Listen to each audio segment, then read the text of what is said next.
No, you are not a narcissist if you stare at yourself during a video call.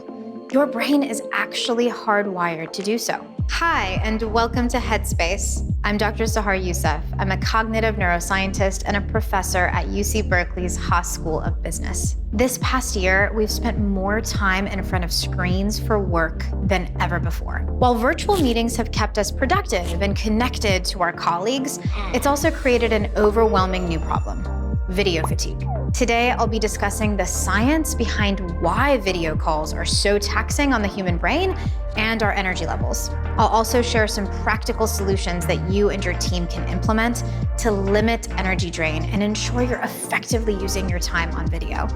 Let's dive right in.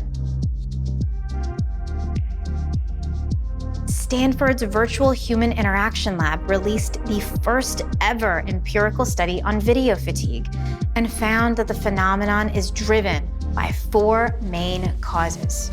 First is excessive and unnatural eye contact. Think about when you're video chatting with someone at work. You want to look at the person speaking, so you stare at the screen.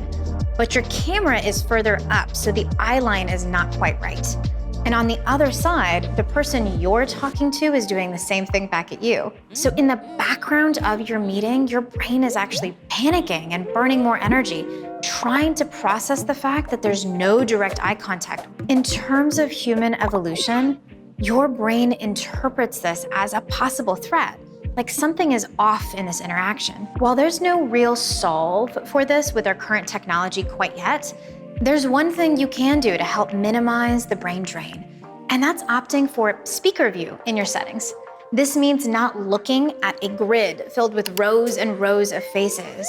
Instead, focus only on the face that's speaking, one at a time.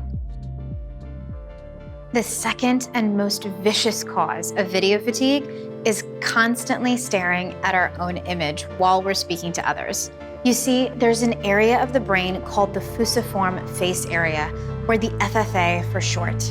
And it has one job and one job only, and that is to process human faces. And it can't be turned off. You are biologically inclined to stare at yourself if you can see your own image. So one of the easiest things that you can do is to just turn off your self-view. By doing so, you'll eliminate the unnecessary energy that it takes your brain to process yourself.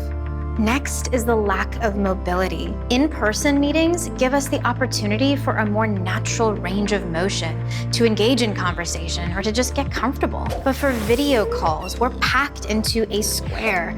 We are framing ourselves for hours and hours a day, and it's uncomfortable. The moment we see a box, our brains want us to stay in that box, and that's just not biologically natural. To combat this, try moving back away from your keyboard and camera. This will allow you to move a little bit more naturally and shift from left to right, like in a normal meeting. Another solution is to take an occasional team meeting, phone call, or a one-on-one on the go. And finally, remember that during video calls, your brain is on high alert due to the lack of eye contact. So it starts paying hyper attention to nonverbal cues. Every facial gesture, every small adjustment others are making on screen causes your brain to vigilantly pick up on those movements and spend energy doing so, way more than it would during an in-person meeting. This is why I'm such a big fan of audio-only calls. Unless it's a first impression or you're sharing screens, embrace the phone instead of making everything a video call.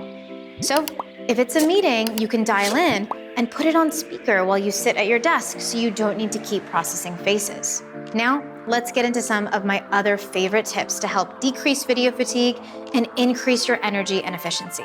At around the 30 to 40 minute mark in video meetings, there is a huge dip in beta waves that continues to decline as time goes on.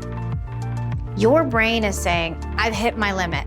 I am exhausted and I am done focusing. This is why my lab's new motto is 30 is the new 60. When it comes to meetings, try to shorten them.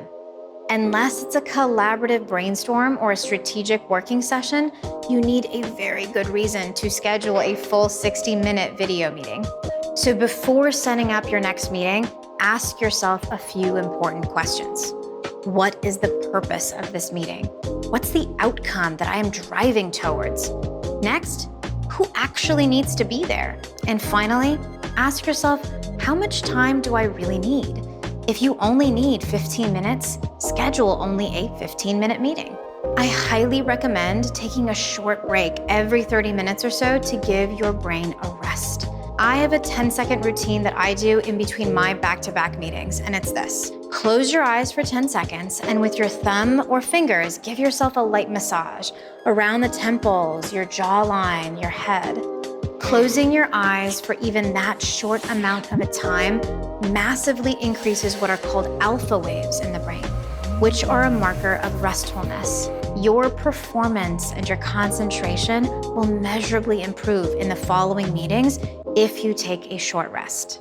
Sometimes it feels like all meetings are mandatory, but you can and should opt out of some meetings that you're not necessary in. All you need to do is provide a reason and people will be happy with you. The key is that you just need to say the word because, which is all that matters. When it comes to opting out of meetings, the moment a human hears the word because, they've already decided that they're not offended and that you're not attending and that they assume the benefit of the doubt. So go ahead and start opting out of more meetings. Just make sure to say because. As video calls have become a more regular part of our working lives, it's so important that we combat the mental strain they place on our brains. Incorporating some mindful practices in between meetings and even during them is a great way to move from fatigued to refreshed. I'm Dr. Sahar Yousef, and thank you very much for watching. If you have any focus questions, please send them over to askafocusexpert@headspace.com, and we'll do our best to answer it in a future video.